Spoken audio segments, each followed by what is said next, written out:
everything that I did was already very much sort of engaged in one way or another with a sort of a sort of social justice kind of context or lens, I guess.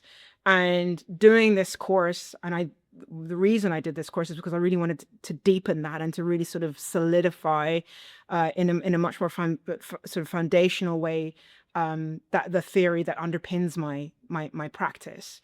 And also, I think, which is what is great about this course, is this really showing you also practically how to implement that theory and all of the useful ways that theory sort of can really bolster your practice. So it talks about, sort of how different issues impact policy development, how different issues and oppressions show up in power structures in creative and cultural institutions.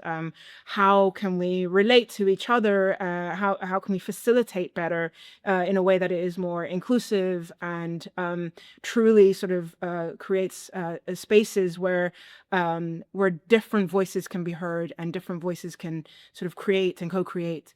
And I think all of that sort of has yeah, again, fundamentally sort of impacted my practice.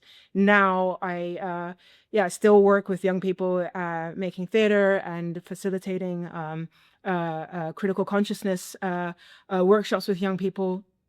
And I would say everything that I've learned on this MA course has substantially impacted how I work and how I facilitate.